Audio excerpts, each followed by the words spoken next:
غير المغضوب عليهم ولا الضالين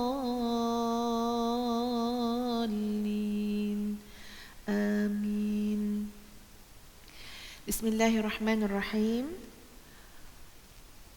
اللهم لك الحمد حتى ترضى ولك الحمد إذا رضيت ولك الحمد بعد الرضا. وأصلي وأسلم على نبينا محمد صلى الله عليه وسلم وعلى آله وصحبه أجمعين. Sahabat-sahabat, para muslimah yang dikasihi sekalian, alhamdulillah pada petang yang penuh barakah ini, insya-Allah mudah-mudahan kita dapat bersama-sama dalam raudhah ilmu bersempena dengan 1 Muharram, yang rasanya memang di mana-mana pun kan ada sambutan awal Muharram, ada ceramah awal Muharram, dan alhamdulillah Allah mentakdirkan tu, walaupun sebenarnya macam tak sengaja Kak Faizah. Sebenarnya macam tak sengaja Ustazah bagi tarikh lain, tapi tersalah tarikh. Tersalah tarikh.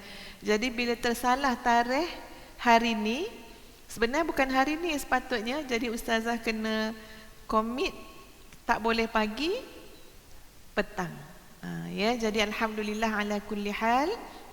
Masya Allahu kana wa ma lam yasha' lam yakun. Jadi alhamdulillah bersempena dengan 1 Muharram, kita dapat menjalankan ataupun kita dapat menganjurkan kelas sirah nabawiyah yang Ustazah akan fokus kepada kisah hijrah Nabi sallallahu alaihi wasallam secara terperinci insya-Allah. Boleh para muslimat? Dan bersama-sama dengan kita pada hari ini adalah 2 orang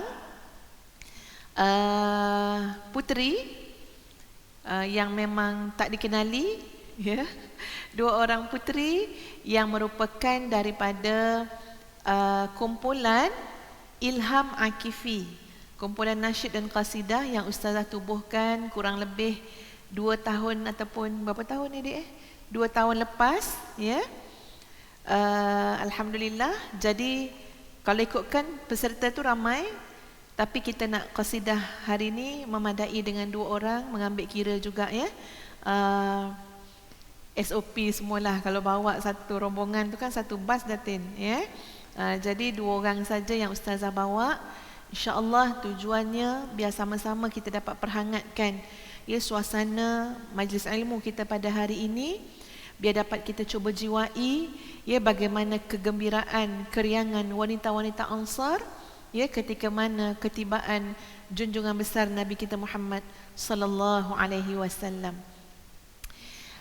Dan insya-Allah semua ni kita akan rekodkan, nanti insya-Allah akan dikeluarkan dalam Facebook page Ustazah. Maknanya nanti tuan-puan boleh tengok semula insya-Allah. Jadi sebagai permulaannya, mari kita mendengar qasidah yang akan dialunkan oleh 2 orang daripada anggota Ilham Akifi. Dipersilakan.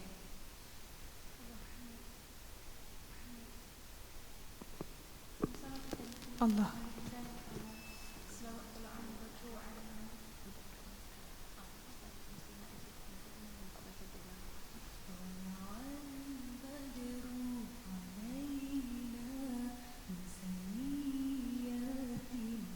Allah.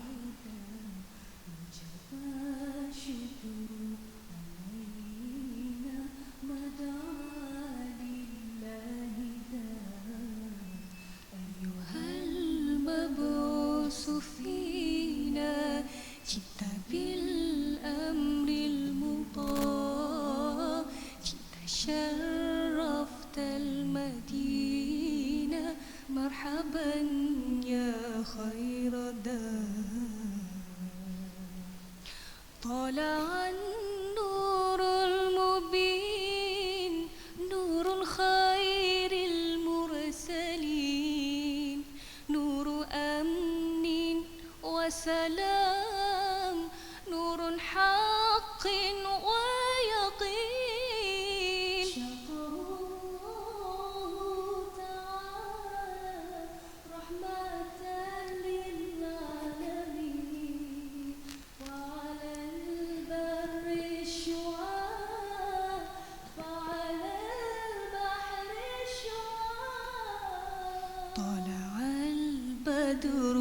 علينا من ثنيات الوداع وجب الشكر علينا ما دعا لله ذا أيها المبعوث فينا جئت بالأمر المطاع جئت شرفت المدينة مرحبا يا خير دار مرسل بالحق جاء نطقه وحي السماء قوله قول فصيح يتحدى البلغاء فيه للجسم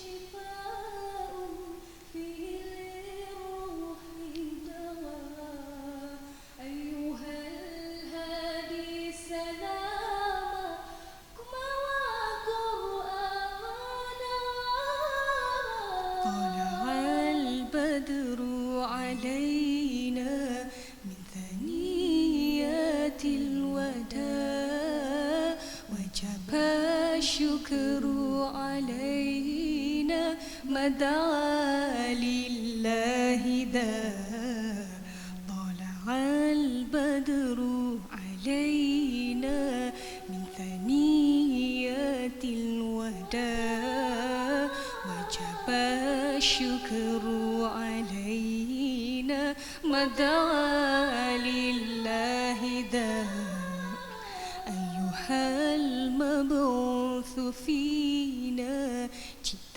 بالأمر المطاع جئت شرفت المدينة مرحبا يا خير دار.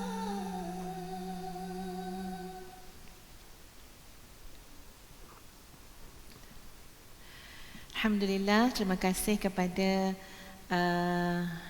kedua-dua puteri Ilham Akifi. InsyaAllah sahabat-sahabat semua, siapa yang boleh nyanyi macam tu? Cuba angkat tangan. Dia kalau kita ni lain lagu, lain kan bunyinya kan? Siapa nak ikut yang jenis kita punya? Boleh? Tala'al badru alaina min thaniyatil wada' wajaba syukru alaina mada'a lillahi da'. Boleh ramai-ramai? Tala'al badru alaina min thaniyatil wada' wajaba syukru alaina mada'a lillahi da'. Alhamdulillah, alhamdulillah sahabat-sahabat, para muslimin muslimat yang kasih sekalian. Sekarang mari kita melihat perjalanan hijrah Nabi kita Muhammad sallallahu alaihi wasallam. Ya, Ustazah kira kadang-kadang kita banyak lebih kepada bila kita berceramah ataupun kuliah tu lebih kepada ibrah, pengajaran, ya. Jadi berlalunya masa kita jadi terlepas pandang pula ataupun dah lupa dah cerita yang halus tu tentang perjalanan bagaimana sampai Nabi kita berhijrah. Betul tak muslimat? Jadi sebab itu insya-Allah hari ni kita nak tengok balik apa yang dilalui oleh baginda Nabi kita Muhammad sallallahu alaihi wasallam. Ustazah mulakan dengan perancangan ataupun dengan keputusan yang telah diputuskan oleh Parlimen Mekah. Mekah pun ada parlimen juga, ya. Satu keputusan yang telah diputuskan oleh Parlimen Mekah ketika itu yang disebut sebagai Darun Nadwah. Itu adalah keputusan paling serius yang telah diputuskan oleh Parlimen Makkah ataupun Darun Nadwah. di mana persidangan itu diwakili oleh kabilah-kabilah Quraisy. Siapa mereka? Pertama, Abu Jahal bin Hisham. Ni ahli parlimen dia. Yang kedua, Jubair bin Mutim, Thaimah bin Adi, Al-Haris bin Amir, mewakili Bani Naufal bin Abdul Manaf. Tadi Abu Jahal, tuan-puan, mewakili kabilah Bani Makhzum. Sidang parlimen itu, siapa lagi wakil dia? Syaibah dan Utbah bin Rabi'ah serta Abu Sufyan bin Harb, mewakili Bani Abdul Syams bin Abdul Manaf. Kemudian Bani Abu Dar diwakili oleh An-Nadar bin Al-Harith. An-Nadar bin Al-Harith adalah orang yang mencampakkan uri unta ke atas badan baginda Nabi SAW. Yang kelima, mewakili Bani Asad bin Abdul Uzza adalah Abul Bakhtari bin Hisham, Zamah bin Al-Aswad, Hakim bin Hizam. Keenam, mewakili Bani Saham, Nabih dan Munabbih bin Al-Hajjaj, mewakili Bani Jumah, Umayyah bin Khalaf. Mereka berada dalam sidang Darun Nadwah, memutuskan bahawa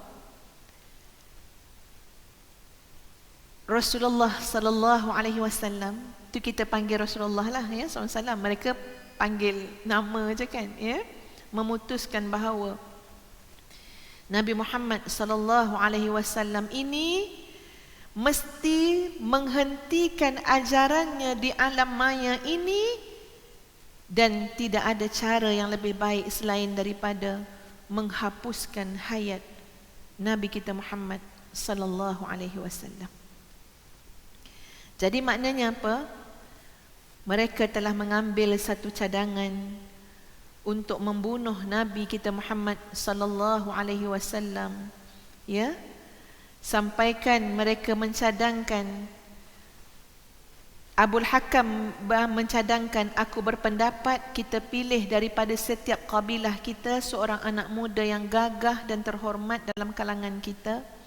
Kita berikan kepada anak muda yang mewakili kabilah-kabilah kita masing-masing, kita berikan mereka senjata yang tajam, pedang yang tajam. Biar mereka lah yang menyerbu Muhammad, lalu menikamnya serentak sehingga mati. Dengan itu, kita semua boleh selamat daripada tuduhan. Kalau mereka buat begitu bererti, tapi ada yang cakap pula, tuntutan darahnya akan merebak kepada semua kabilah. Akhirnya, ni pendek cerita, ada seorang tua daripada Najd berkata, cadangan yang baik ialah seperti yang dikatakan ini, ya, iaitu sebulat suara dengan cadangan tadi, bunuh Nabi SAW, berikan tawaran kepada penduduk-penduduk, ya, siapa yang boleh bunuh Nabi SAW akan diberikan ganjaran yang teramat-amat lumayan. Baik, kenapa Ustazah ceritakan itu? Sebab itu adalah rentetan yang sangat hampir dengan peristiwa hijrah Nabi SAW. Setelah keputusan nekat dibuat untuk membunuh Nabi SAW, Jibril alaihissalam turun bawa wahyu kepada Nabi SAW. Bagi tahu kepada Nabi SAW perancangan jahat, jenayah yang sedang dirancang oleh orang-orang kafir Quraisy. Allah telah memberikan izin kepada Nabi SAW keluar untuk hijrah, tetapkan masa hijrah. Lalu Nabi SAW telah didatangi oleh Jibril alaihissalam, dan Jibril pesan pada Nabi, malam ini jangan tidur di atas tempat tidur yang biasa kamu tidur. Siapa yang bagi tahu, tuan-puan sekalian? Jibril alaihissalam diperintahkan oleh Allah. Bila demikian, Jibril sampaikan pada Nabi, malam ni kamu jangan tidur di tempat yang biasa kamu tidur ya Rasulullah. Maka Nabi SAW pada siang hari itu, tuan-puan, pada saat yang orang tak keluar pun daripada rumah kerana terlalu panas, Nabi kita keluar untuk bertemu dengan Sayyidina Abu Bakar As-Siddiq. Itu adalah hari siang di mana malamnya nanti Sayyidina Ali karamallahu wajah akan tidur di atas tempat tidur yang Nabi biasa tidur. Jadi siang tu Nabi bergegas jumpa Abu Bakar As-Siddiq pada tengah hari yang panas terik untuk cakap dengan Abu Bakar As-Siddiq tentang peringkat-peringkat hijrah yang akan dilalui. Kata Sayyidatuna Aisyah radhiyallahu anha, masa tu kami sedang duduk dalam rumah Abu Bakar. Waktu tengah hari yang sangat panas terik, tiba-tiba seseorang berkata kepada Sayyidina Abu Bakar, itu Rasulullah sallallahu alaihi wasallam datang berselindung wajahnya pada waktu yang tidak pernah orang datang. Lalu Abu Bakar As-Siddiq berkata, demi Allah, tentunya kalau pada saat sebeginilah baginda datang, tentunya kerana mendapat perintah. Jadi Nabi keluar pada waktu panas terik nak jumpa Sayyidina Abu Bakar, dengan menutup wajah Nabi kerana kepanasan dan sebagainya, sehinggalah bertemu dengan Sayyidina Abu Bakar. Kata Sayyidatuna Aisyah radhiyallahu anha, lalu sampailah Nabi SAW, baginda minta izin nak masuk, lalu diberikan keizinan. Setelah masuk, perkataan pertama yang Nabi sebut kepada Sayyidina Abu Bakar, keluarkan siapa saja yang ada di sisimu sekarang. Nabi tak nak ada orang lain ada. Lalu Abu Bakar pun menjawab, mereka ini semua keluargamu ya Rasulullah. Maknanya bukan semata-mata keluarga tuan-puan. Maksud di sebalik itu adalah ini adalah orang-orang yang boleh engkau percayai. Lalu kata Nabi SAW, aku telah diberikan keizinan untuk keluar daripada Makkah. Jawab Sayyidina Abu Bakar As-Siddiq, apakah aku yang akan menemani kamu wahai Rasulullah? Jawab Nabi SAW, ya benar. Lalu Nabi SAW mengatur rancangan hijrah dan kemudian Nabi pun balik ke rumah baginda dan menanti sampai saat tibanya waktu malam. Ini gambaran awal yang kita cuba-cubalah kita bayang-bayangkanlah macam mana orang yang nak membunuh tu tuan-puan sekalian, dia 11 orang ketua-ketua penjenayah tu. Abu Jahal, Al-Hakam, Uqbah, An-Nadhar, Umayyah, Zamah, Taimah, Abu Lahab, Ubay, Nabih dengan Munabbih bin Al-Hajjaj. 11 orang ni lah yang terpilih yang menjadi ketua-ketua penjenayah misi nak bunuh Nabi SAW. Baik, kita tengok dulu. Sepanjang siang, penjenayah-penjenayah besar Quraisy tu menghabiskan masa untuk buat persiapan. Jadi 11 orang telah dipilih untuk mengetuai misi tersebut. Bila malam, kata Ibnu Ishaq, mereka pun cepat-cepat berkumpul di hadapan pintu rumah Nabi SAW sambil mengintai-ngintai bilakah Nabi SAW akan tidur, sebab mereka dah sepakat serbuan setelah Nabi tidur. Maknanya ini nak lawan, maknanya macam nak kata nak bunuh orang yang memang tak boleh melawan sebab tidur. Mereka sangat yakin Nabi Muhammad SAW akan tak ada dah malam tu. Maknanya akan berjaya misi mereka. Sehingga kan Abu Jahal tuan-puan, dia punya yakin berjaya ni misi kita ni, tak ada dah ajaran-ajaran yang dibawa oleh Nabi Muhammad ni. Sampai dia memperolok-olokkan kata-kata Nabi SAW.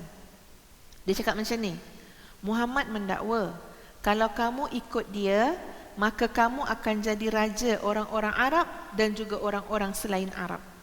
Kemudian setelah mati, kamu akan dibangkitkan. Muhammad janjikan untuk kamu syurga-syurga seperti taman-taman kat Jordan. Ni Abu Jahal ni, orang kata apa, buat olok-olok lah. Kamu besok kalau ikut Muhammad, mati, bangkit masuk syurga macam taman kat Jordan. Kalau kamu tak sanggup ikut dia, dia akan berupaya menewaskan kamu.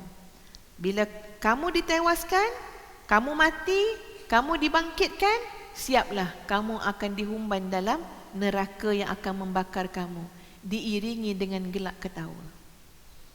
Ini maknanya memang yakin, percaya ni. Sebab dah kepung rumah tuan-puan, mana nak lari? Yang dihantar ni ketua-ketua penjenayah. Handal-handal belaka, setara nak berlawan dalam perang pun handal, ni kan nak berlawan dengan orang tidur. Jadi memang tak nampak bahawa rancangan ni akan gagal. Lalu apa yang berlaku? Mereka menanti sampai habisnya separuh malam. Ini dia punya perancangan. Bila sampai habis separuh malam, baru kita boleh confirm yang Nabi Muhammad SAW ni dah mungkinnya tidur. Baru boleh kita bunuh, ya. Jadi apa yang berlaku? Mereka sengkang mata sampai habis separuh malam. Wallahu alam, kita pun tak tahu dan tak buat kajian apakah sebenarnya nama-nama ni jenis tidur pukul berapa sebenarnya. Kalau jenis orang tidur pukul 9 malam, jenis orang tidur awal, memang tenat nak menanti sampai berlalu separuh malam. Jadi berlalulah separuh malam, maka lihatlah kekuasaan Allah yang Maha Kuasa, yang baginya lah milik segala yang di langit dan yang di bumi. Allah lah melakukan apa yang Allah kehendaki. Allah dapat melindungi segala-galanya dan tidak ada sesuatu pun yang terlepas daripada kekuasaannya. Allah melakukan keagungan, kehebatan kekuasaannya sebagaimana yang diberitahu selepas itu kepada Nabi sallallahu alaihi wasallam dalam surah Al-Anfal ayat yang ke-30. A'udzu billahi minasyaitonir rajim. وَإِذْ يَمْكُرُ بِكَ الَّذِينَ كَفَرُوا لِيُثْبِتُوكَ أَوْ يَقْتُلُوكَ أَوْ يُخْرِجُوكَ وَيَمْكُرُونَ وَيَمْكُرُ اللَّهُ وَاللَّهُ خَيْرُ الْمَاكِرِينَ. Ingatlah wahai Muhammad, ketika orang kafir musyrik Mekah menjalankan perancangan jahat terhadap kamu untuk penjarakan kamu, untuk bunuh kamu dan untuk mengusir kamu. Mereka menjalankan perancangan jahat dan Allah gagalkan perancangan jahat mereka. Allah lah sebaik-baik yang menggagalkan perancangan jahat itu. Jadi tuan-puan sekalian, ya, akhirnya pada waktu malam tu Nabi telah pun berpesan kepada Ali bin Abi Talib, tidurlah di atas tempat tidurku, berselimutlah dengan selimut Al-Hadrami yang berwarna hijau ini, mereka tidak akan dapat melakukan apa-apa yang buruk terhadap kamu. Ini Nabi cakap pada Sayyidina Ali karamallahu wajhah. Sebab Nabi memang biasa tidur pakai selimut. Ia pakai selimut Al-Hadrami yang berwarna hijau. Ya, okey. So diselimutkan. Sayyidina Ali pun pakai selimut tu. Nabi keluar Nabi daripada rumah tu. Keluar macam orang keluar rumah. Macam orang keluar rumah macam biasa. Nabi melalui barisan-barisan orang yang sedang apa? Yang sedang menunggu ni. Apa yang Nabi lakukan? Nabi SAW mengambil tanah daripada pasir yang ada di situ dan Nabi taburkan di atas kepala mereka. Allah yang Maha Kuasa. Idza aradallahu syai'an an yaqula lahu kun fayakun. Telah menutup penglihatan mereka sehingga mereka sama sekali tidak dapat melihat, tak nampak pun Rasulullah sallallahu alaihi wasallam. Dan ketika mana Nabi meletakkan pasir di atas kepala orang-orang kafir Quraisy tu, tuan-puan sekalian, ketika Nabi melangkah, Nabi terus membaca ayat وَجَعَلْنَا مِنْ بَيْنِ أَيْدِيهِمْ سَدًّا وَمِنْ خَلْفِهِمْ سَدًّا فَأَغْشَيْنَاهُمْ فَهُمْ لَا يُبْصِرُونَ. Ya, siapa dia yakin nak baca ayat ni lalu depan orang yang minta hutang kat dia? InsyaAllah ni dah belajar dah ni, mesti tak nampak punya lah ya. Baca yakin-yakin, dipanggil nama kita. Ha, yang tu dia katakan ya. Ini keyakinan yang ada pada Nabi SAW. Jadi Nabi keluar. Tinggallah mereka yang mengepung itu menanti-nanti bila masanya nak bertindak. Ya. Pada saat semakin hampir nak bertindak dah ni, nak masuk ni, nak bunuh, nak serbu, Datang seorang laki-laki yang tidak masuk dalam grup tu. Dia tak masuk senarai nama, tapi dia ada kat situ, dia lebih kurang dekat-dekat situ. Datang, dia jumpa dengan laki-laki yang keliling rumah Nabi ni, depan pintu rumah Nabi. Dia kata apa? Kamu ni menanti siapa? Ya? Kamu ni nanti siapa? Jadi dijawab oleh wakil-wakil kafir Quraisy ni, kami nanti Muhammad. Kata laki-laki tadi, kecewa dan rugilah kamu. Aku baru nampak Muhammad itu melintas di hadapan kalian, dan Muhammad itu telah menaburkan di atas kepala kalian.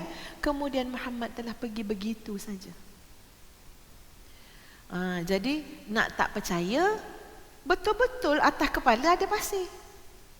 Ya, kalau tak percayalah cakap orang lelaki tu, mereka terpaksa raba atas kepala, betul atas kepala ada pasir, kena bersihkan kepala daripada pasir yang telah ditabur oleh Nabi SAW. Kemudian mereka ni masih lagi rasa tak percaya sebab tak nak kalah kan muslimat kan. Kan tadi dah yakin, confident ni, mesti dapat punyalah. Lalu mereka mengintai lagi ke dalam dan mereka melihat ya ada sekujur tubuh yang sedang tidur. Lalu mereka kata apa? Ada lagi tu Muhammad. Kamu tengok tu, Muhammad sedang tidur. Mungkin kamu yang salah orang. Lalu mereka pun pergi masuk ke dalam tu, tengok siapa yang sedang tidur. Tapi sebaik dibuka, yang tidur itu adalah Sayyidina Ali karramallahu wajhah. Dan bila ditanya kepada Sayyidina Ali, mana Muhammad? Sayyidina Ali kata, aku tak tahu. Jadi itulah ya kekalahan yang terlalu mengecewakan. Itulah satu penghinaan yang Allah telah berikan kepada barisan ahli parlimen Mekah tadi tu, ya, di kalangan orang-orang kafir Quraisy yang bersungguh-sungguh nak bunuh Nabi kita Muhammad sallallahu alaihi wasallam. Tapi Masya Allah, dengan mudah, dengan kuasa Allah, Nabi keluar dengan selamatnya. Nabi SAW meninggalkan rumah baginda pada, saya nak tanya para muslimat, siapa tahu tarikh dia? Jangan Google, jangan tengok buku. Siapa tahu tarikh Nabi keluar daripada rumah tu? Angkat tangan siapa yang tahu. Ustazah nak bagi hadiah jadi seorang lagi ahli kumpulan Ilham Akifi. Tarikhnya adalah malam 27 Safar tahun ke-14 kenabian, bersamaan dengan 12 ataupun 13 September 622 Masihi. Daripada rumah baginda Nabi SAW, baginda Nabi terus menuju ke rumah sahabat, iaitu ke rumah Abu Bakar As-Siddiq. Kemudian kedua-duanya meninggalkan rumah Abu Bakar As-Siddiq, melalui pintu belakang rumah Abu Bakar dan segera keluar daripada Mekah sebelum terbitnya fajar.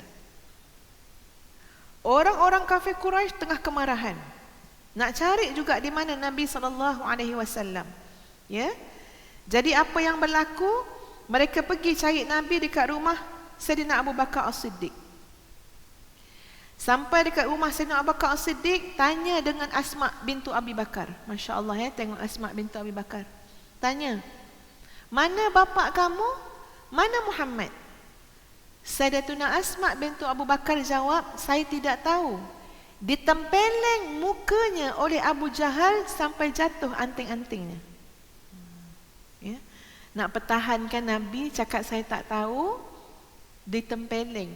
Boleh bayang, orang tengah marah, mengamuk, nak cari mana Nabi SAW, dapat jawapan tak tahu, tempeleng, sampai dalam kitab sirah sebut jatuh anting-anting Sayyidatuna Asma bintu Abi Bakar.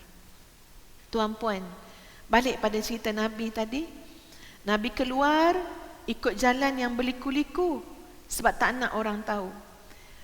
Nabi merentasi jalan ini sejauh 5 batu, sampailah di sebuah bukit yang kita sama-sama kenali sebagai Bukit Tur. Bukit Tur, ya. Bukit ni agak tinggi, batu-batunya keras. Muslimat dah ziarah ya bukit ni. Jadi kaki Nabi tu dah melecet dah. Nabi tak nak bagi kesan melecet, takut berdarah ke apa, nanti jadi apa? jadi jejak yang boleh dijejaki oleh orang lain. Apa Nabi kita buat? Nabi kita berjalan dengan kaki yang berjengket untuk panjat bukit, mendaki dan berjalan sepanjang jalan itu. Keadaan kaki belakang dah melecet, Nabi jalan dengan kaki yang depan, sehingga bila sampai dekat bukit tu nak daki, Abu Bakar radhiyallahu an terpaksa memapah Nabi SAW untuk meneruskan perjalanan sampai naik ke Gua Thur tersebut. Masya Allah, di dalam gua, dalam keadaan kaki Nabi yang dah sakit, tubuh badan Nabi pun jalan jauh dan sebagainya, dan rentetan yang banyak yang Nabi dah lalui. Kalau kita cakap dari sudut emosi, semua tu dah orang kata apa, ya Allah, climax lah Maknanya masyarakat kafir Quraisy ni bukan asing pada Nabi. Bapa saudara Nabi ada, saudara-saudara Nabi pun ada, kan? Tapi mereka nak bunuh Nabi SAW. Jadi tuan-puan sekalian, bila sampai dalam gua tu, sampai dekat gua, ini seorang sahabat yang terbaik, iaitu Abu Bakar As-Siddiq, telah berkata kepada Nabi SAW, demi Allah, kamu jangan masuk dulu wahai Rasulullah, melainkan aku yang akan masuk terlebih dahulu. Kalau ada apa-apa bahaya di dalam, biar aku yang kena, bukan kamu. Abu Bakar masuk dalam gua yang tak biasa dimasuki ni tuan-puan, dengan menguis-nguis kaki dulu, masuk kaki dulu. Takut ada apa kat dalam.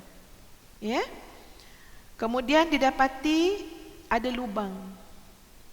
Lalu Abu Bakar As-Siddiq koyakkan kain yang ada pada dia, tutup lubang tu dengan kain.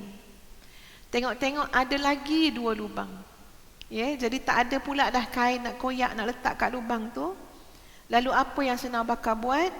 Untuk 2 lubang tadi, Sayyidina Abu Bakar As-Siddiq tekapkan dua kaki beliau ke dalam lubang. Dah tekap kaki kat lubang macam ni, dah kuis, yang ada satu lagi lubang dah tutup dengan kain. Barulah Sayyidina Abu Bakar As-Siddiq menjemput Nabi SAW untuk masuk. Bahkan Sayyidina Abu Bakar As-Siddiq telah meletakkan kepala baginda Nabi SAW di atas pangkuan Sayyidina Abu Bakar As-Siddiq. Boleh bayangkan tuan-puan, kaki dah macam ni kat lubang, masuk Sayyidina Abu Bakar, masuk Nabi SAW, riba atas pangkuan. Tengah-tengah riba, sebab Nabi penat kan, diriba Nabi sampai Nabi tertidur. Masya Allah. Tiba-tiba Abu Bakar As-Siddiq ni, salah satu kaki yang letak tadi kat lubang tu, benar itu adalah lubang binatang berbisa. Lalu disengat kaki Sayyidina Abu Bakar As-Siddiq, ditahan kesakitan sebab bimbang Nabi terjaga daripada tidur. Ditahan sebab tak mau bergerak-gerak ni, sakit ni kan bergerak-gerak kalau sakit, tak, tetap tahanlah sakit tu. Sehinggalah kerana amat sakitnya mengalir air mata Sayyidina Abu Bakar As-Siddiq dan jatuh di atas wajah Nabi SAW. Lalu Nabi berkata, kamu ni kenapa wahai Abu Bakar? Jawab Abu Bakar As-Siddiq, aku disengat ya Rasulullah. Lalu Nabi SAW meludah ke tempat sengatan tadi, dan hilang langsung seluruh kesakitan yang ditanggung oleh Abu Bakar As-Siddiq. Masya Allah. Kita tak bertemu dengan mana-mana dalam kehidupan manusia yang mengajar tentang erti persahabatan, seperti mana ukhuwah dan persahabatan yang telah ditunjukkan oleh Rasulullah SAW dengan Sayyidina Abu Bakar As-Siddiq. Ini contoh umat Nabi SAW yang Masya Allah menjaga habis-habisan nyawa, korban segala demi Nabi SAW. Nabi SAW berada di gua tu selama 3 hari 3 malam, iaitu pada malam Jumaat, malam Sabtu dan malam Ahad. Ada seorang yang tidur berdekatan dengan tempat itu, namanya Abdullah bin Abu Bakar. Tidur berdekat dengan tempat persembunyian. Ya, maknanya nak tengok, nak jaga juga ni. Jadi bila siang saja, kata Aisyah radhiyallahu anha, Abdullah bila waktu sahur je akan cepat-cepat keluar pergi dekat kota Mekah. Jadi seolah-olah macam Abdullah ni memang tidur kat Mekah, ya. Padahal Abdullah bin Abu Bakar ni pergi duduk, pergi tengok dekat-dekat, ya, dekat-dekat dengan gua tadi. Apa yang dilakukan oleh Abdullah bin Abu Bakar? Bila siang masuk kat Mekah, intip, dengar apa yang orang Mekah sedang bualkan. Mereka dah dapat ke jejak Nabi SAW. Itu maknanya, ya, kerisauan yang ada pada jiwa Abdullah bin Abu Bakar untuk jaga, ya, Nabi SAW. Amir bin Fuhairah, hamba kepada Abu Bakar As-Siddiq, mengembala kambing di kawasan tersebut. Bila berlalu waktu Isyak, Amir bin Fuhairah menghalau kambing ternaknya ke tempat mereka bersembunyi, lalu di situ dia akan bekalkan susu perahan kepada Nabi SAW dan Sayyidina Abu Bakar. Apabila hari telah jauh malam, dia akan bawa kambing-kambingnya pulang. Begitulah yang dilakukan selama 3 malam. Amir bin Fuhairah akan bawa kambing-kambing mengikut jejak yang dilalui oleh Abdullah bin Abu Bakar apabila dia pergi ke Mekah, supaya kesan jejak tapak kakinya akan hilang. Nabi tak tinggal jejak. Tengok Nabi jalan macam mana tadi, ya. Sementara itu, tuan-puan sekalian, orang-orang kafir Quraisy macam menggila nak bunuh Nabi kita Muhammad sallallahu alaihi wasallam. Tadi telah saya jelaskan bagaimana ditempelengnya pipi Asma bintu Abu Bakar sehingga menyebabkan terjatuh anting-anting Asma. Ya, ditambah lagi siapa yang boleh bunuh Nabi SAW dengan Abu Bakar, ya, maka akan diberikan hadiah 100 ekor unta, bawa Nabi hidup ataupun mati, ya, Nabi SAW. Tawaran 100 ekor unta ni terlalu hebat, ya, itu terlalu lumayan, itu main puluh-puluh juta tu, ya. Jadi yang menyambut tawaran ni bukan acik-acik yang lemah.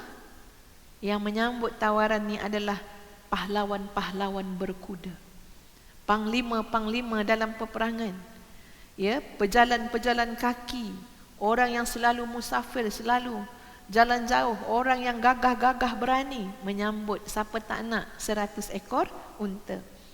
Kumpulan ini bertebaran segenap ceruk Mekah, bukit, gunung, semua dengan misi untuk mencari Nabi kita Muhammad sallallahu alaihi wasallam kerana terlalu amat lumayan. Sehingga kan kerana ramai sangat pemburu-pemburu ni, akhirnya memang sampai ke Gua Thur. Allah yang Maha Kuasa, innallaha ala kulli syai'in qadir wa huwa bikulli syai'in qadra. Dan dia itu atas segala sesuatu maha berkuasa. Walaupun pemburu-pemburu yang nak bunuh Nabi kita Muhammad SAW sudah berada di hadapan pintu gua tu.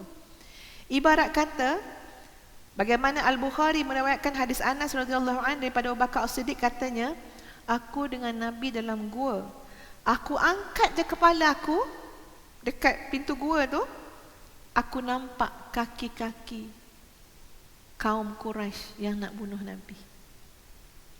Lalu aku berkata, bisik kat Nabi, wahai Nabi Allah, kalaulah ada di antara mereka yang tunduk sikit je pandang, nescaya dia akan melihat kita di sini. Nabi kata apa?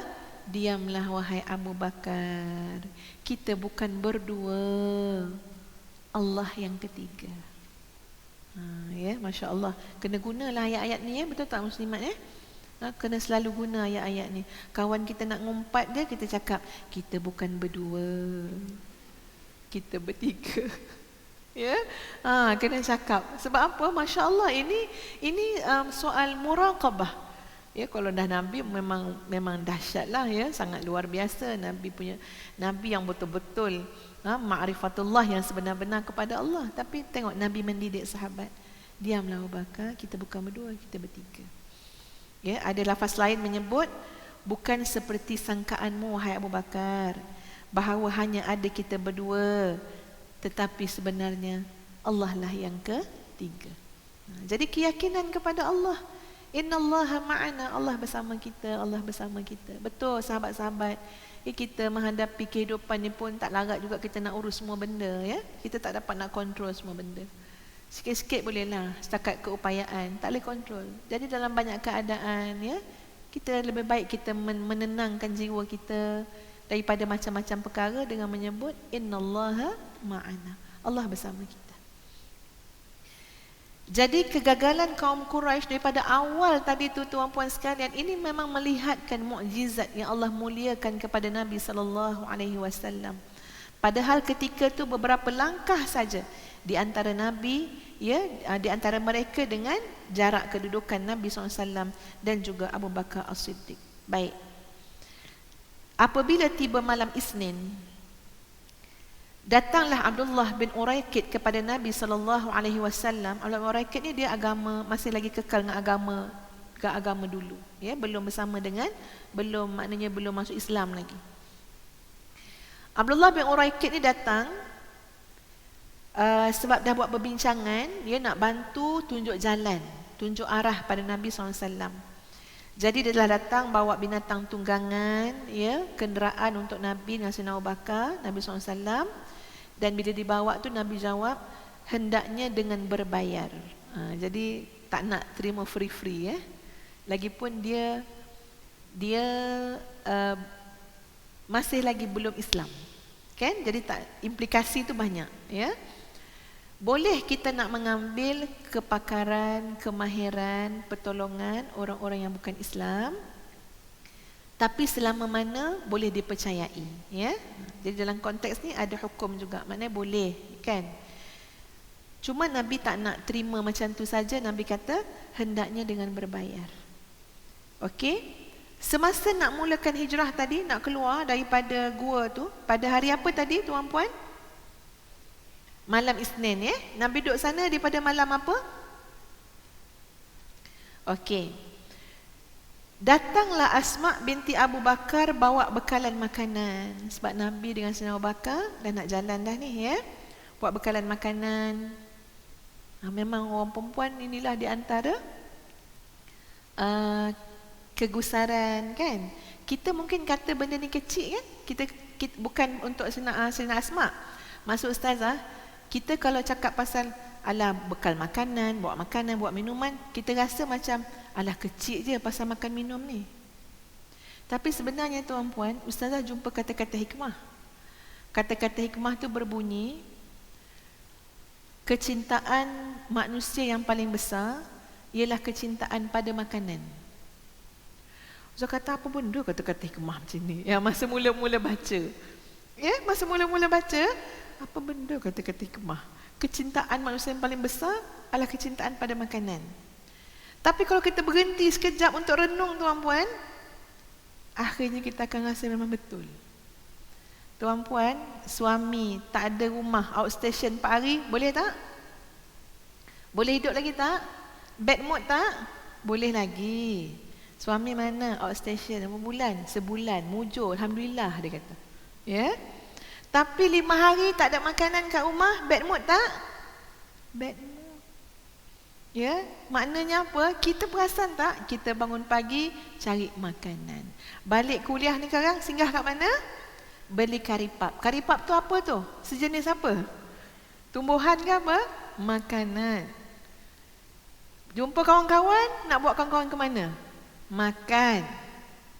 Rupanya betul ya tuan-puan sekalian, makanan ni ya, ini betul lah kesukaan kepada makanan. Makanan ni benda besar.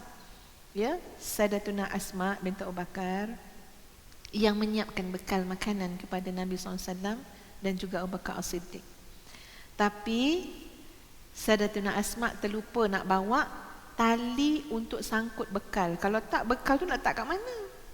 Ya, takkan nak pegang. Nabi atas binatang tunggangan kan, kenderaan. Lupa nak bawa tali. Jadi apa yang dibuat oleh Sayyidatuna Asma, dia sanggup koyakkan ya kain yang kain pada tubuhnya, iaitu tali pinggang. Kain tu dibuat tali pinggang, dia koyakkan kepada dua bahagian. Satu untuk diikat kepada bekalan Nabi SAW, satu lagi pada Abu Bakar As-Siddiq. Disebabkan itu Asma dipanggil Zatun Nitaqain, iaitu yang mempunyai dua tali pinggang. Ya, sebab ini bukan benda kecil, bukan benda biasa. Ini yang bersangkutan dengan kelangsungan hijrah Nabi SAW. Maka berjalanlah baginda Nabi SAW dengan Abu Bakar As-Siddiq. Turut bersama adalah Amir bin Fuhairah, hamba tadi tu, yang gembala kambing tu. Amir bin Fuhairah dan penunjuk jalan Abdullah bin Uraiqid. Melalui jalan pesisiran pantai. Jauh ni Nabi pergi sebabnya dah pergi, maknanya pergi ambil jalan pesisiran pantai. Jalan pertama yang mereka lalui selepas keluar daripada gua, jalan selatan ke arah Yaman. Kemudian mengarah ke barat pula, menuju ke pesisiran pantai. Bila sampai ke sebatang jalan yang jarang dilalui orang, rombongan ini mengarah pula ke utara, berhampiran pantai Laut Merah, dan merentasi sebatang jalan yang jarang-jarang dilalui orang. Muslimat fikirlah, duduk kat Mekah nampak tak pantai? Ya, maknanya habis mana Nabi lalu tu. Masya Allah, ya.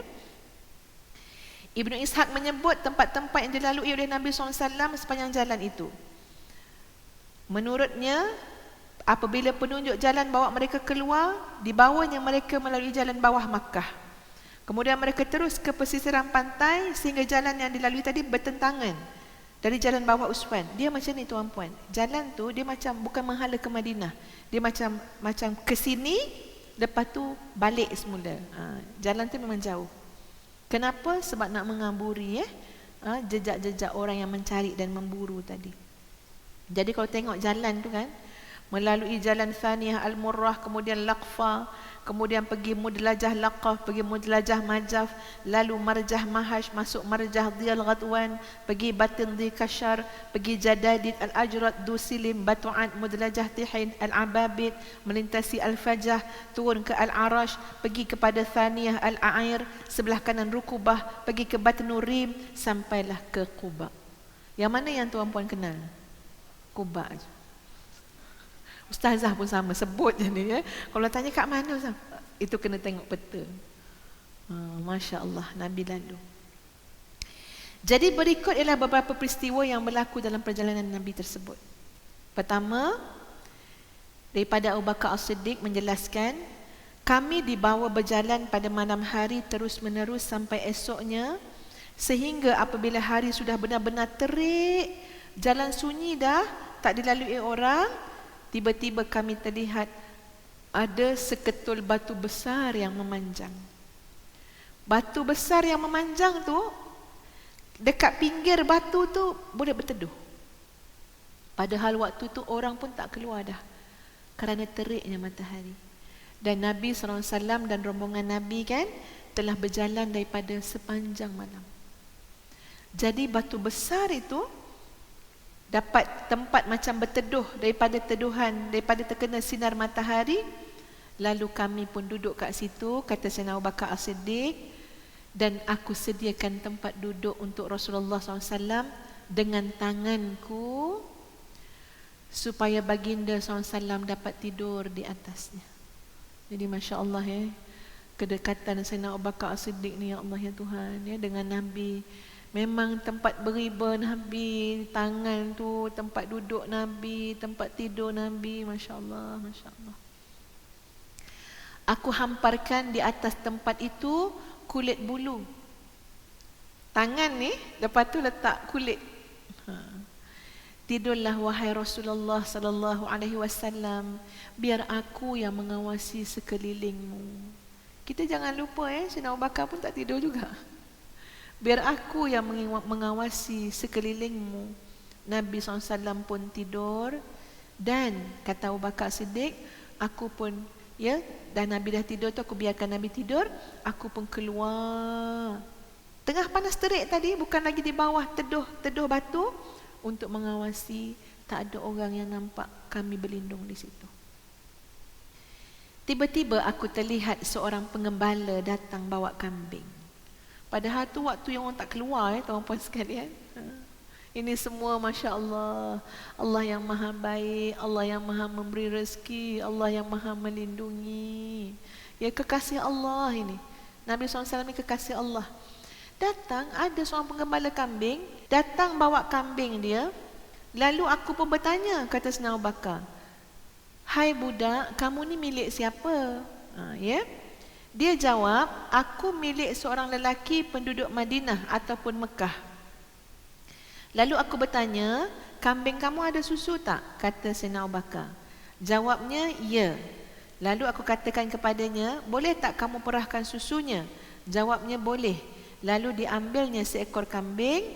Aku berkata lagi, kamu nak perah susu tu, tolong bersihkan puting susu tu. Ya, tak nak ada tanah, tak nak ada debu-debu, tak nak. Nak betul-betul bersih ni. Tolong bersihkan. Kemudian diperahnya sedikit susu. Aku pun bawalah bekas. Sayyidina Abu Bakar dalam perjalanan tu memang bawa bekas. Bekas tujuan dia apa? Untuk air wuduk Nabi SAW. Tengok sahabat. Ya. Memang bawa bekas untuk apa? Air wuduk Nabi. Masya Allah. Jadi pakai bekas tu yang aku bawa untuk Nabi SAW, gunanya adalah untuk Nabi berwuduk dan Nabi minum. Selepas tu aku datang pada Nabi SAW, tapi aku tidak mengejutkan Nabi SAW yang sedang tidur. Aku duduk saja menanti sampai Nabi SAW terjaga daripada tidur. Saya nak tanya muslimat, kan ada yang sedang tidur ni tak nak kejut lah. Nak tanya muslimat, kadang-kadang kita ni kurang kepekaan. Suami kita tidur, suka hati kejut bila masa kita nak. Sebab kononnya penting sangat urusan kita ni. Kunci kereta mana nak beli kuih karipap. Suami kita ni penat baru tidur, Sebab Ustaz tengok, saya perhatikan dalam adab-adab waktu tengok, seorang anak tidak mengejutkan mak ayah dia yang sedang tidur. Bukan kejut, maknanya tak mudah-mudah nak kejut. Tengok, renung, fikir dulu. Mak saya ni penat, ayah saya ni penat. Tengok itu seorang anak. Sama juga kita tengok bagaimana Sayyidina Abu Bakar As-Siddiq. Biarkan orang tengah penat tidur, biarkan tidur. Jadi dibiarkan tidur. Dan kita pun minta tolong ambil berat juga bahawa soal mengejutkan orang daripada tidur ni pun kena tengok keadaan juga. Kalau tak boleh mendatangkan kemarahan kan, ataupun penyakit, kurang selesa dan sebagainya. Kemudian bila Nabi SAW terjaga, aku tuangkan sedikit air ke atas susu sehingga sejuk bahagian bawahnya. Semua dijaga, dahsyatlah Sayyidina Abu Bakar sudah dijaga. Bagi elok kena haba susu tu. Lalu aku berikan kepada Nabi SAW, aku kata, minumlah wahai Rasulullah. Rasulullah SAW pun minum, sehingga aku merasa sungguh senang hati. Padahal kalau tengok cerita ni, Sayyidina Abu Bakar belum tidur pun lagi. Belum minum pun lagi. Kemudian Nabi pun berkata kepada Sayyidina Abu Bakar, bukankah sudah tiba masanya untuk kita bertolak? Tak tahulah Ustazah, kalau kena kat kita kan macam mana kita jawab ni? Nantilah dulu, saya ni penat. Tapi apa jawab Sayyidina Abu Bakar? Bahkan ya Rasulullah, inilah saatnya kita bertolak. Lalu kami pun bertolak. Mulakan terus perjalanan. Masya Allah. Biasanya semasa menunggang kenderaan, Abu Bakar As-Siddiq akan berada di belakang Nabi SAW. Tujuannya apa? Abu Bakar As-Siddiq akan kelihatan seperti seorang tua yang dikenali, Sementara Nabi SAW di bahagian hadapan kelihatan seperti anak muda yang tidak dikenali. Ada seorang yang bertemu Abu Bakar As-Siddiq bertanya, siapa laki-laki kat depan kamu tu? Jawab Abu Bakar As-Siddiq, oh, laki-laki ini adalah penunjuk jalanku. Si penyoal itu menyangka jawapan Abu Bakar As-Siddiq maknanya penunjuk jalan, nak pergi arah mana. Tapi sebenarnya dalam hati Sayyidina Abu Bakar As-Siddiq, di hadapan ini adalah penunjuk jalanku menuju kepada kebenaran, menuju kepada Allah. Masya Allah. Ya, tak naklah kata, walaupun buat olok-olok, tapi tak naklah kata Nabi ni apa? Penunjuk jalan. Walaupun nak buat olok-olok ni, tak layak untuk kata kat Nabi yang Nabi ni apa? Panggil apa tu? Kalau pemandu pelancong kan? Ya? Tak layak nak main-main macam tu. Jadi dalam hati Sayyidina Abu Bakar apa dia? Penunjuk jalanku menuju Allah, menuju kebenaran, penunjuk jalan kebaikan. Dalam perjalanan yang panjang itu, sahabat-sahabat semua, ada seorang laki-laki yang sangat agresif telah mengejar, yaitu Suraqah bin Malik.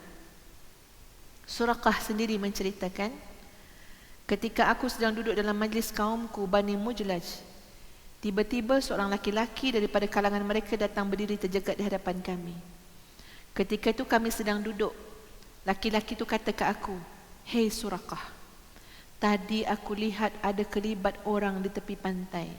Aku rasakan itu pasti Muhammad dan beberapa orang sahabatnya."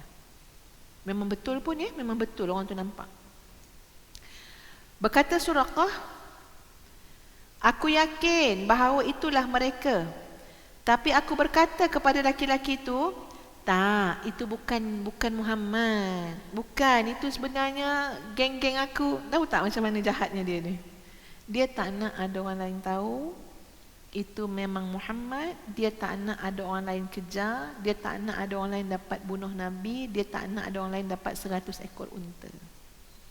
Dia cepat-cepat pintas cakap orang tadi tu, tak, itu aku kenal orang tu memang nak pergi sana-sana. Macam itulah, ya, supaya orang tak panjang cerita. Tapi apa Suraqah bin Malik buat? Aku terus menuju ke rumah. Aku suruh hamba pelayanku mengeluarkan kudaku yang berada di belakang bukit. Lalu aku ambil lembing, aku bawa keluar, aku tarik mata lembing itu ke bumi dan aku rendahkan bahagian atasnya sehingga apabila aku telah sampai kepada kudaku, cepat-cepat aku tunggang kuda tu. Nak ke mana Suraqah bin Malik? Ke tempat yang laki-laki tadi cakap. Aku arahkan kudaku bawa aku sehingga hampir dengan mereka sampai aku dapat melihat betul ada laki-laki seperti yang disebut oleh yang seorang lagi tadi. Tapi bila dekat saja dengan Nabi SAW, kuda aku tergelincir lalu aku terjatuh.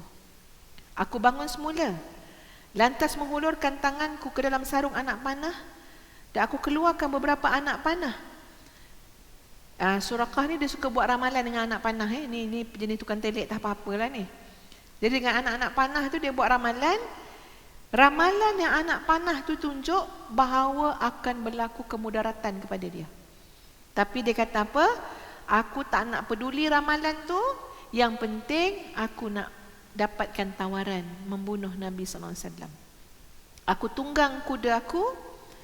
Semakin aku hampir sehingga aku dapat dengar Muhammad SAW membaca ayat-ayat Al-Quran sepanjang Nabi jalan tu. Dapat dengar. Ya, maknanya dah dekat lah.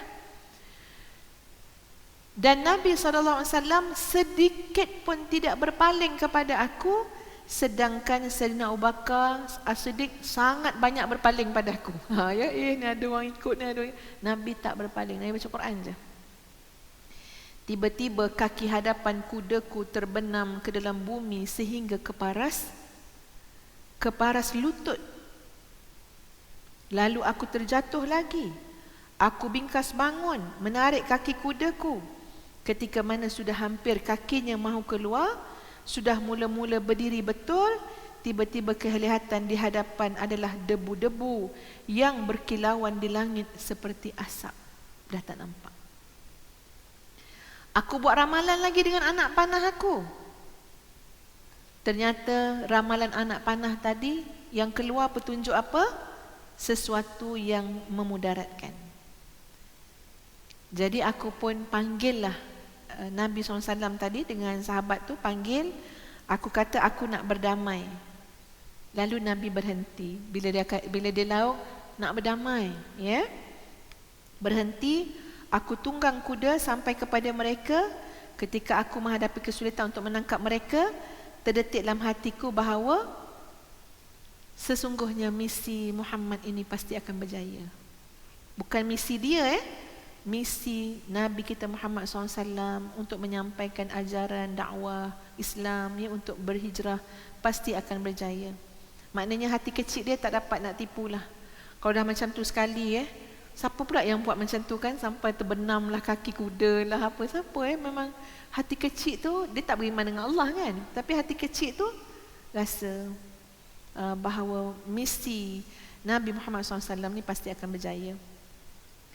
Lalu aku berkata kepada Nabi SAW, sesungguhnya kaummu telah menjanjikan tawaran untuk menangkapmu. Ya, aku pun memberitahu mereka mengenai berita-berita orang ramai yang mau menangkap mereka. Aku tawarkan kepada mereka makanan dan bekalan, tapi mereka tidak mengapa-apakan aku dan tidak pula meminta apa-apa kepadaku, kecuali Nabi SAW saja yang berkata, jauhilah kamu daripada kami. Kemudian aku minta Nabi SAW tulis surat jaminan keamanan untuk aku, supaya tak diapa-apakan. Lalu Nabi pun suruh Amir bin Fuhairah, dan ditulisnya jaminan keamanan untukku itu pada selembar kulit. Kemudian Nabi SAW pun terus beredar pergi. Dalam perjalanan itu juga Nabi SAW sampai ke 2 buah khemah Ummu Mabad dari Bani Khuza'ah. Seorang perempuan yang agak lasak dan sering duduk berselimut di halaman khemah. Boleh bayang tuan-puan, depan khemah duduk berselimut. Perempuan yang lasak bekerja, ya. Dan dia akan memberi makan dan minum pada siapa saja yang lalu berdekatan dia. Ni wanita ni. Jadi Nabi SAW dan Sayyidina Abu Bakar bertanya kepada dia, apakah ada sesuatu di sisinya? Ummu Mabad jawab, demi Allah, kalau ada aku pasti akan hidangkan. Tapi kambing-kambing pula telah keluar, apatah lagi tahun ni tahun yang tandus. Nabi SAW melihat seekor kambing dalam khemah. Nabi pun tanya, kambing ini wahai Ummu Mabad? Jawab dia, kambing lain semua dah keluar, yang tu uzur, tak ada apa boleh ambil daripada kambing tu. Kambing ni lebih teruk daripada kambing lain, dia jawab macam tu. Nabi SAW menjawab, boleh tak aku nak perah susunya? Ummu Mabad jawab, demi bapa dan ibuku, kalau engkau fikir dia ada susu, kau perahlah. Sebab dia tak ada susu, dia uzur, ya. Nabi pun menyapu puting kambing itu dengan tangan baginda SAW dengan membaca bismillah serta berdoa. Tiba-tiba kambing itu merenggangkan kakinya lalu mengeluarkan susu yang banyak. Nabi SAW meminta sebuah bekas yang dapat menampung beberapa orang nak minum juga. Perah lagi sampai berbuih-buih, melempah-lempah buih, banyak betul susu kambing tu. Bagi pula pada Ummu Mabad untuk minum, sampai puas Ummu Mabad minum. Kemudian Nabi bagi sahabat-sahabat baginda. Kemudian setelah diperah kali kedua sampai penuh, Nabi tinggalkan bekas yang penuh itu kepada Ummu Mabad. Ni penuh dah ni, ambil lah. Nabi pun beredar. Balik suami Ummu Mabad. Siapa nama suami Ummu Mabad? Abu Mabad. Dia orang Arab macam tu lah, ya. Kalau Ummu Abi ni pulang bawa kambing-kambing betina kuru kering, si suami ni. Tapi bila dia lihat susu tadi, dia bertanya, daripada mana kamu dapat susu? Sedangkan kambing-kambing dia bawa keluar, rumah pula tak ada susu yang tak diperah. Jawab Ummu Mabad, demi Allah, memang tidak ada apa-apa di rumah. Tadi ada seorang laki-laki telah singgah. Laki-laki yang benar-benar diberkati. Bicaranya begitu dan begini, dan keadaannya begitu dan begini. Kata Abu Mabad, demi Allah, aku rasa inilah laki-laki Quraisy yang sedang dicari oleh 100 orang dekat Mekah untuk dibunuh. Terangkan kepadaku bagaimana sifatnya, wahai Ummu Mabad. Jadi Ummu Mabad ni ceritalah sifat Nabi, bicara Nabi amat menarik, ya, kesantunan Nabi, Nabi baca bismillah, ya, dan sebagainya. Lalu kata Abu Mabad, demi Allah, inilah lelaki Quraisy itu yang sering mereka perbualkan halnya. Aku sendiri ingin benar untuk menemaninya. Kalau ada peluang, pasti aku akan lakukan.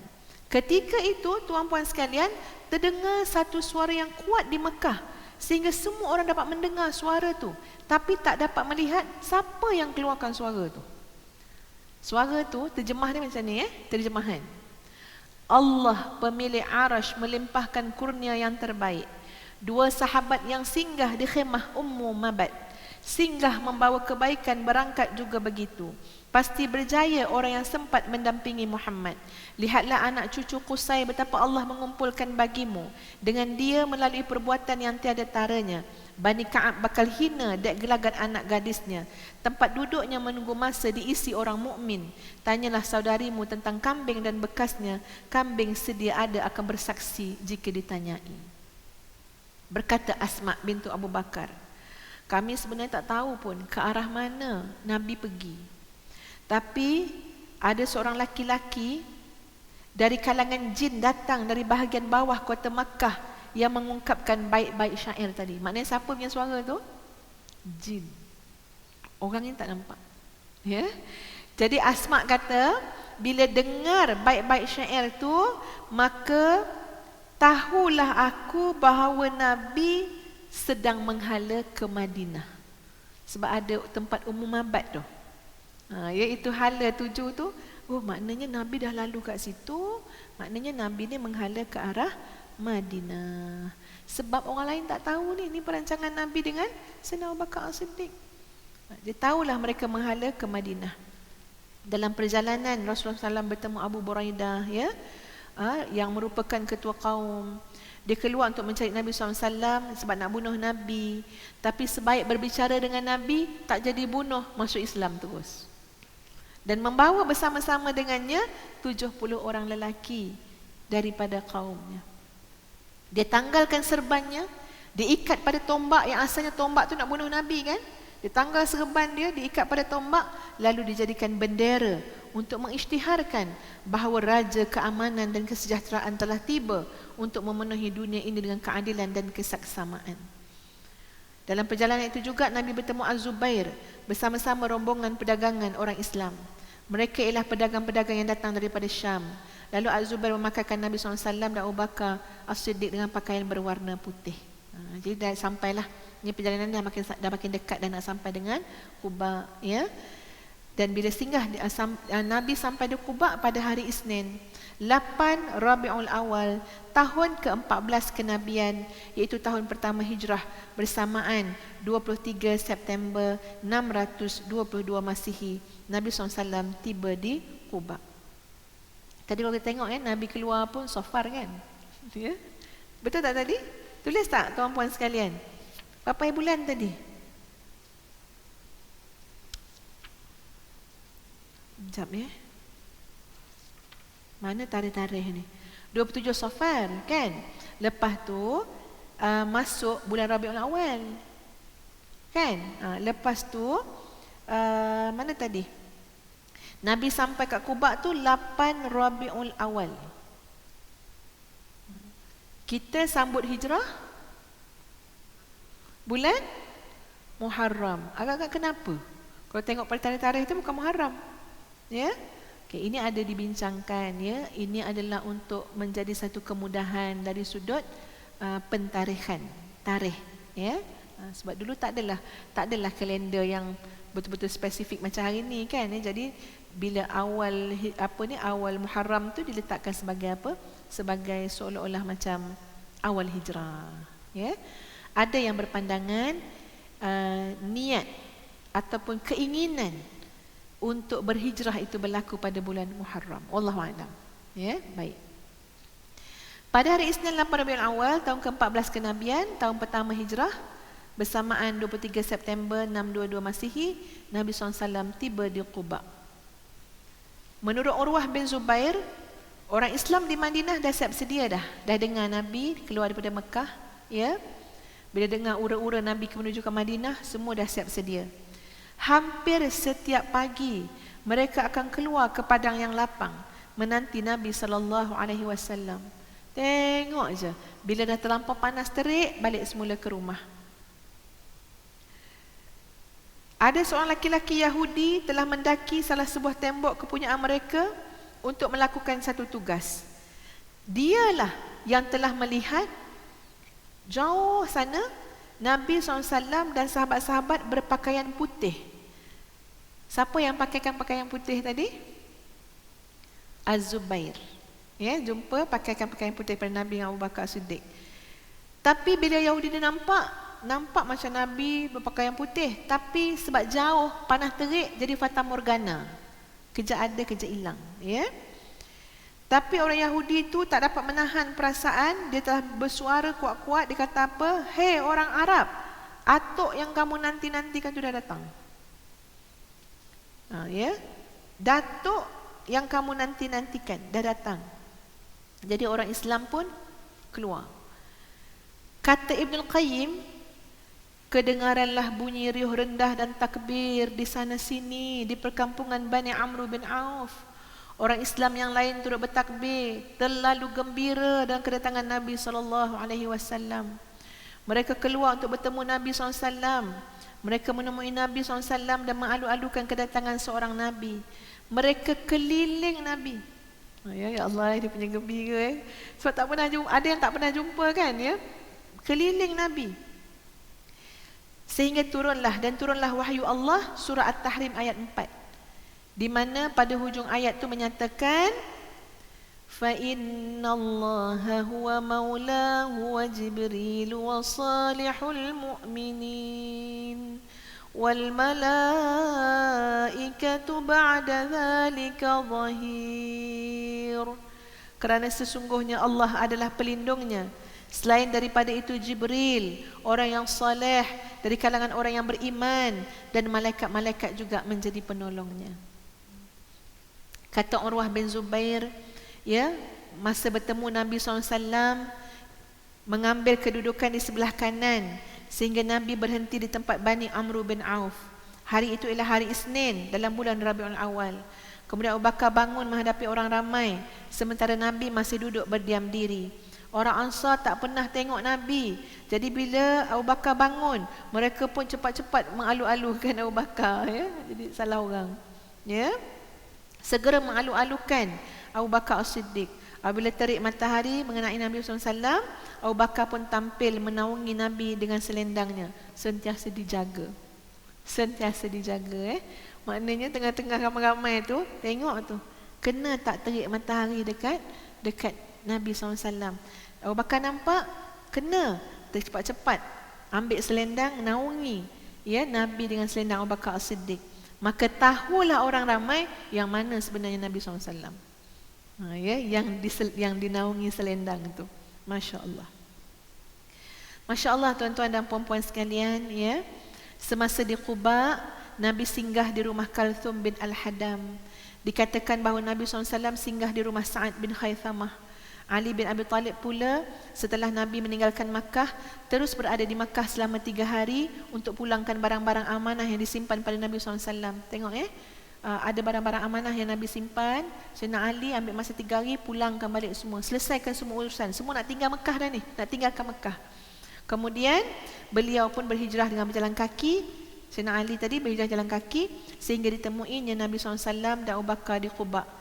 Dan beliau turut sama singgah di rumah Kalthum bin Al-Hadam. Di Quba, Nabi SAW tinggal selama 4 hari. Isnin, Selasa, Rabu, Khamis. Nabi mengasaskan Masjid Quba dan bersolat dalamnya. Itulah masjid yang pertama diasaskan atas dasar taqwa selepas Nabi SAW menjadi Nabi. Pada hari Jumaat, Nabi SAW menunggang kenderaannya dengan perintah Allah, sementara Abu Bakar As-Siddiq mengikut di belakang Nabi SAW. Nabi menghantar utusan kepada Bani An-Najjar yang merupakan kaum kerabat ibu bapa saudara Nabi sebelah ibu. Lalu mereka pun datang dengan siap berpedang. Bukan berpedang nak ni, tapi itu memang pakaian orang-orang sana, siap-siap tu kena ada pedang sekali. Nabi bertolak menuju ke kota Madinah. Semasa waktu solat Jumaat, Nabi sampai di kampung Bani Salim bin Auf. Di sana, Nabi solat bersama-sama mereka di sebuah masjid yang terletak dalam kawasan lembah. Mereka yang berada di situ seramai 100 orang lelaki. Setelah selesai solat Jumaat, Nabi SAW pun memasukilah kota Madinah yang dulu namanya adalah Yathrib. Ya, ni semua terbayang ya, macam mana Madinah yang berseri-seri, munawwarah. Ya Allah, tenangnya duduk kat Madinah, seronoknya kita pun yang pernah pergi ziarah Madinah ya. Dan hari itu adalah hari yang terlalu bersejarah. Jalan-jalan di kota Madinah, rumah-rumah di kota Madinah dilimpahi suara-suara tahmid dan suara-suara taqdis yang memuji Allah. Perempuan-perempuan Ansar menyanyi dengan bait-bait yang indah, menunjukkan betapa gembiranya mereka. Tala'al badru alaina min thaniyatil wada' wajaba syukru alaina. Ya, sehingga habislah syair-syair tu ataupun qasidah itu. Untuk pengetahuan para muslimah sekalian, orang Ansar bukan golongan yang hidup senang, bukan golongan yang hidup mewah, tapi mereka telah cuba menyiapkan rumah-rumah mereka kerana mereka ingin sekali Nabi SAW singgah menetap di rumah mereka. Setiap orang ada keinginan tu. Kita pun terbayang macam mana kalau kata ya Allah naknya, jadi kalau boleh nak buat yang paling berseri kat depan tu. Apa mereka buat? Setiap kali Nabi SAW melintasi rumah-rumah orang Ansar, mereka akan pegang tali unta Nabi SAW, pegang, sinilah, sinilah, singgahlah rumah kami. Masya Allah ya. Tapi Nabi jawab begini, biarkan unta ini berjalan kerana ia mendapat perintah.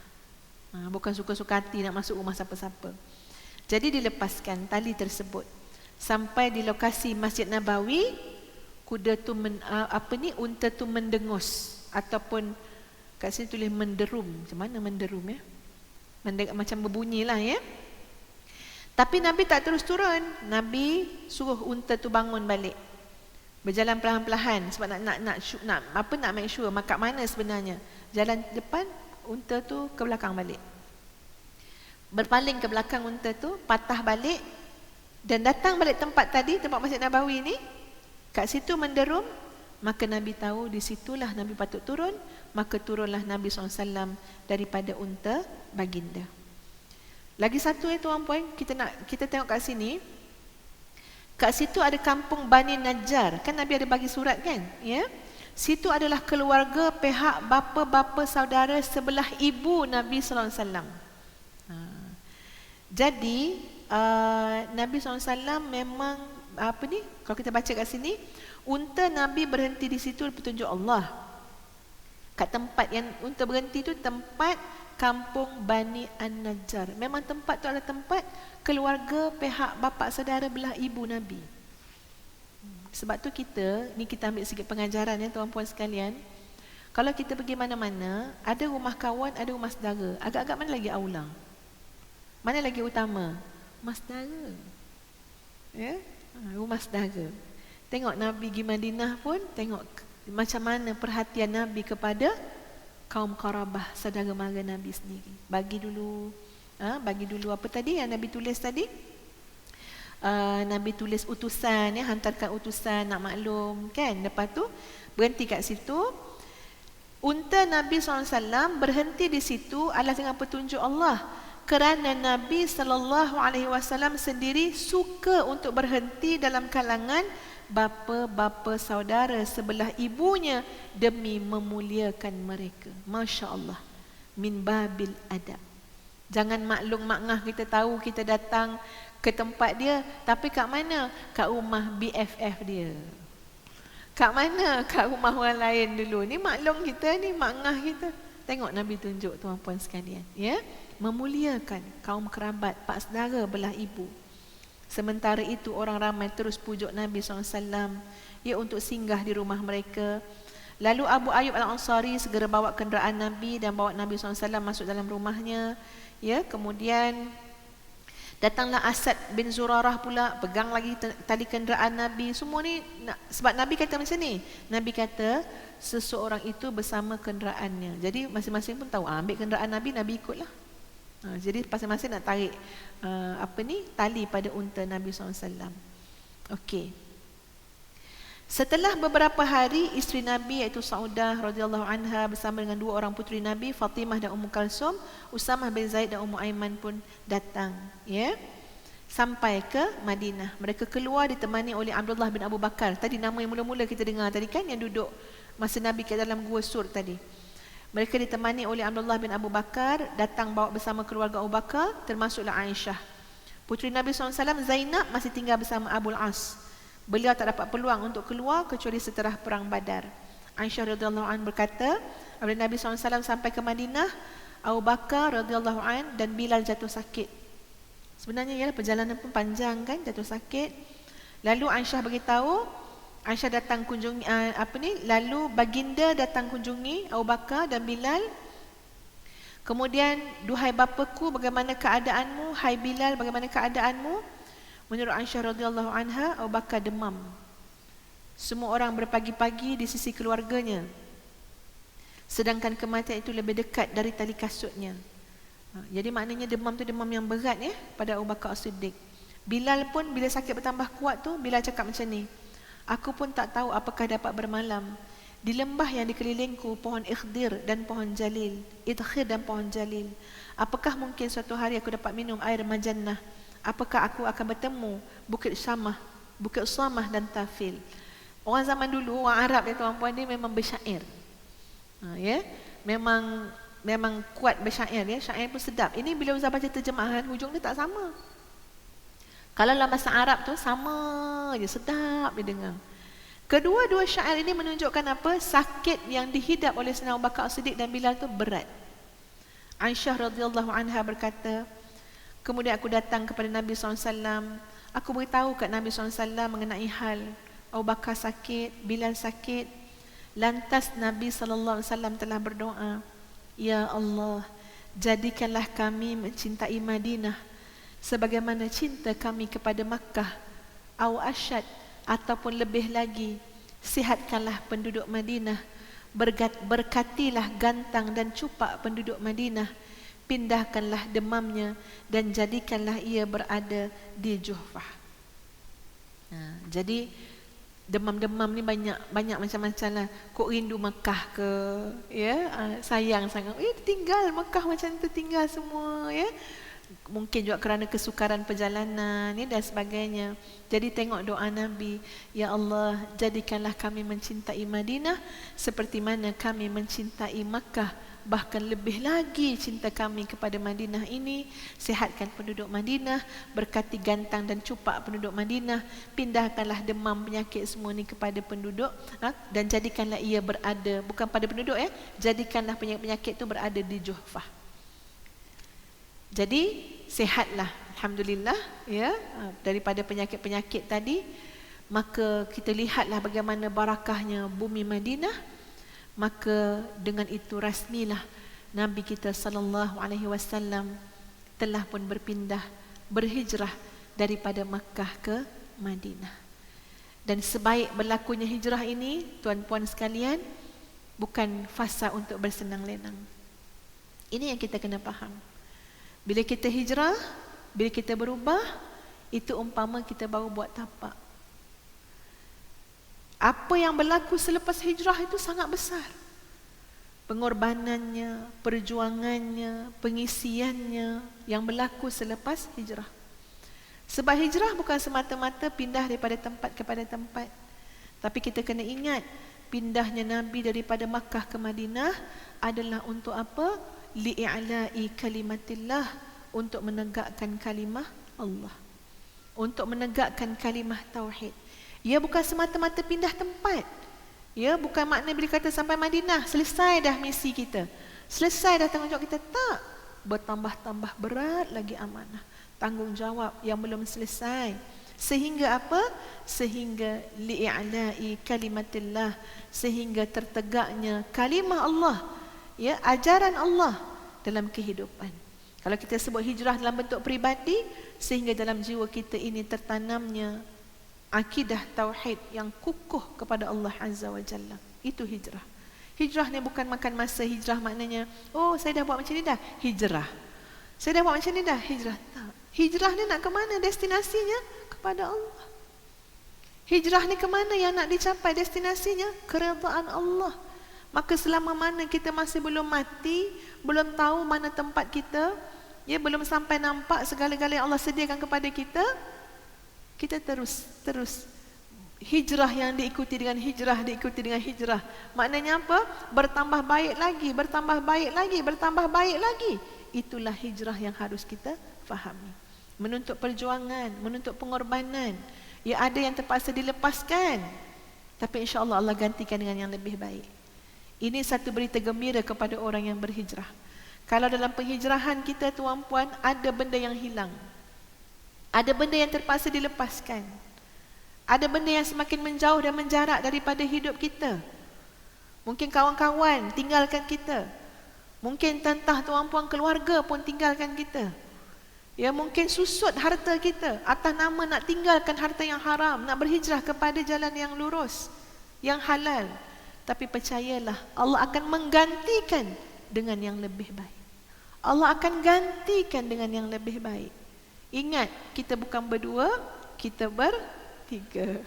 Ya, ingat, Allah ada bersama-sama dengan kita. Innallaha ma'ana. Dah teringat tuan-puan, pukul apa dah kita ni Dah teringat seorang sahabat ni, cerita lama sangat.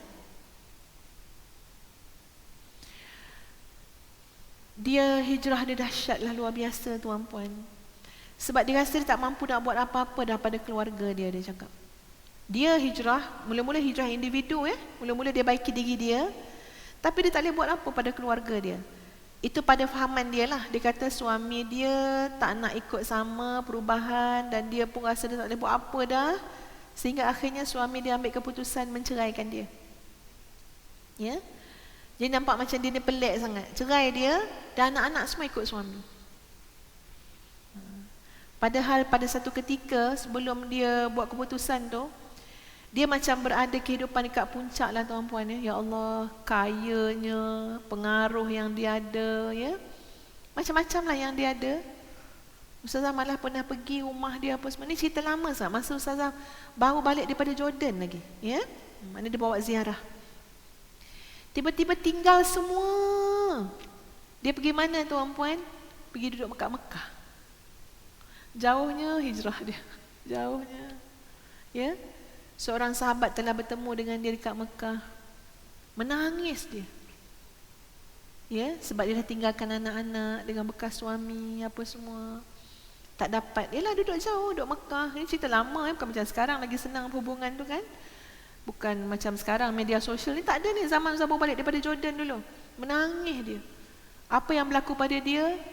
Dia kata dia nak survive hidup dia kat Mekah ya, dengan apa yang ada ni. Dia kahwin dengan orang Indonesia kat sana. Yang susah ya, bukannya yang macam bekas suami dia dulu yang jutawan apa semua. Tapi dia kata tak apa. Allah menggantikan pada dia dengan satu nikmat yang tak pernah dia rasa pun sebelum ni. Dia berada dekat dengan Baitullahil Haram. Ya, dia dapat mengaji, betulkan bacaan, dapat berguru dengan orang-orang soleh, dan dapat hidup kat sana ya dengan berbahagia alhamdulillah, walaupun ada sesuatu yang hilang. Tapi dia kata kalaulah dia terus hanyut dengan kehidupan dulu, dia takut sangat bagaimana untuk bertemu dengan Allah Azza wa Jalla pada hari kita akan dipaksa hijrah, pindah daripada dunia menuju alam barzakh. Jadi Masya Allah ya, dalam penghijrahan setiap kita ni pasti ada macam-macam cabaran dan liku-likunya. Tapi percayalah, yang menanti di hadapan samalah macam apa, simbolik dia apa? Macam sinar Madinah yang menanti Nabi SAW. Sinar. Dan akhirnya dapat balik Fathu Makkah, dapat balik kembali kepada Mekah, pembukaan kota Makkah. Masya Allah, dapat dua-dua. Yang penting apa dia? Dalam hijrah, bertawakallah kepada Allah. Hijrah ni perlu keyakinan. Nampak tak? Nabi dan para sahabat hijrah bukan dalam keadaan hati kosong. Tak boleh buat hijrah tu. Kalau tak yakin, tak boleh buat. Kita jangan salah faham. Jangan kita hijrah dulu baru yakin. Hijrah bersama dengan keyakinan. Kena suruh nyanyi lagu tema hijrah tu. Lagu Ma'al Hijrah tu daripada zaman ustazah sekolah rendah sampai sekarang. Kan tak tukar-tukar. Bagus tu dia punya seni kata tu. Hijrah ni bersama dengan keyakinan. Hijrah bersama dengan pengorbanan. Tengok Nabi dah tunjuk. Kenapa hijrah kita tak benar-benar hijrah, tak tahan lama? sebab kita kehilangan nilai yang sepatutnya ada pada hijrah, iaitu kita hijrah kerana keyakinan kita kepada Allah, keyakinan kita pada pertolongan Allah, keyakinan kita pada apa? Maksud hidup kita adalah untuk mengabdikan diri kepada Allah. Kalau tak cukup mantap kat situ, hijrah tak dapat buat. Bunyi macam hijrah tapi tak ada istiqamah. Ini bukan untuk orang lain, ini untuk kita semua, termasuk diri ustazah. Ya, kita ni mungkin nampak luaran je tuan-puan, padahal di sisi Allah dalaman kita ni perlu dihijrahkan. Kita perlu hijrah daripada menyembah makhluk kepada menyembah Khalik. Kita perlu hijrah hati ni daripada apa? Sangat mementingkan pandangan manusia, pandangan makhluk kepada apa? Cukuplah pandangan Allah pada kita. Ini hijrah hati. Nampak zahir macam elok dah, tutup aurat, ya, datang kuliah, ustazah datang mengajar lagi. Tapi Allah Maha mengetahui, kita semua perlu hijrah muslimat sekalian. Hijrah hati kita, hijrah jiwa kita, hijrah maksud tujuan hidup kita, hijrah fokus, ya, perhatian kita. Sama-samalah kita memperbaiki diri. Mudah-mudahan kisah hijrah Nabi SAW ini memberikan motivasi dan inspirasi kepada kita. Bagaimana rela dan redanya Nabi untuk melakukan perjalanan hijrah yang penuh dengan cabaran demi kerana mencari keredaan Allah Azza wa Jalla. Tak ada rungutan, ya, tak ada keluh kesah pun pada Nabi, ya. Sebab apa? Sebab tahu ini adalah demi untuk mencari keredaan Allah Azza wa Jalla. Sahabat-sahabat semua, kita akan dengar satu lagi, ya, lagu daripada Ilham Akifi, qasidah. Minta maaf ya Ilham Akifi, ya, panjang pula lah ceramah hari ni. Ya, tak sempat nak bagi masa yang panjang kepada Ilham Akifi. Kita dengar satu lagi qasidah, ya, memuji Nabi SAW. Dan ustazah nak maklumkan 19 dan 20 hari bulan September, jam 10 hingga 12 tengah hari, insya-Allah daurah sirah nabawiyah. Kitab ni tebal sangat. Kalau kita buat kelas sikit-sikit, sejam-sejam, lambat juga habis. Jadi kita buat daurah langsung 2 jam ataupun 2 jam lebih, ya, Sabtu dan Ahad 19 dan 20 September. InsyaAllah mohon daftar, ya, daftar, dan boleh juga order buku Sirah Nabawiyah dengan Kak Faizah kita ataupun dengan Hajah Wani. Jadi boleh daftar ataupun boleh nak beli buku, ya, dengan kedua-dua nama yang saya sebutkan tadi. Sebab kita pun nak kena jaga, pendaftaran berapa orang semua, nak tengok SOP juga. Wallahualam macam mana SOP bulan September, tak tahu lagi, ya. Jadi itu sahaja tuan-puan sekalian. Terima kasih pada semua. Terima kasih atas perhatian. Dan ustazah mewakili pihak urus setia program mengucapkan jutaan terima kasih atas sumbangan infak tuan-puan kepada, ya, pemakmuran kelas-kelas pengajian di Masjid Darul Ihsan Tamanta. Ia sangat bernilai sekali untuk melihat kelangsungan pengimarahan masjid. Ya, walaupun kita tuan-puan mungkin kata alah sikit je pun akak bagi, tapi di sisi Allah, ya, insya-Allah dilipat kali gandakan oleh Allah dengan, ya, sebesar-besarnya. Astaghfirullahalazim, astaghfirullahalazim, astaghfirullahalazim li wa lakum. Assalamualaikum warahmatullahi wabarakatuh. Silakan adik-adik Ilham Akifi untuk lagu yang terakhir kita, insya-Allah.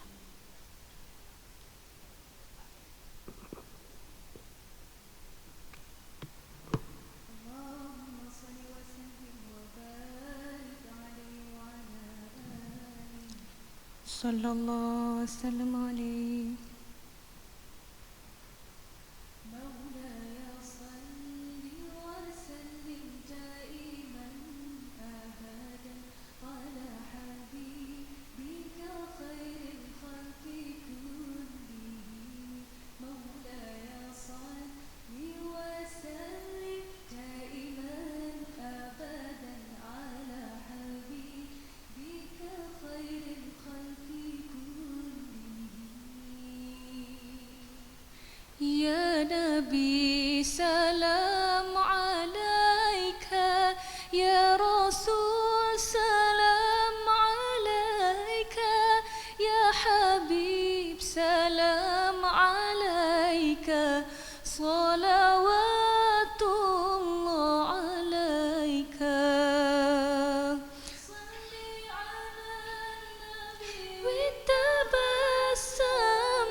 صلوا عليه شافع الأمة بذكر الرسول تشهد الهمة يا نبي يا منا بهذه الهمة يا ربي بجاه النبي هذه الهمة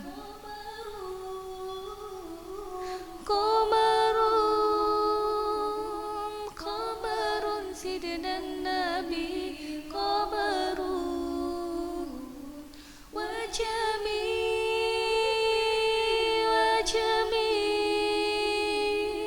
وجميل سيدنا النبي وجميل محمد نبينا بنور هدينا من مكة حبيبنا سطع المدينة من صلى صلاته وتحلى صفاته يا بخت اللي ماشي يشفع مماته صلي على محمد السلام عليك يا رسول الله السلام عليك يا حبيبي يا نبي الله السلام عليك يا رسول الله السلام عليك يا حبيبي يا نبي الله يا رسول الله اللهم صل وسلم وبارك عليه وعلى آله صلى الله وسلم عليه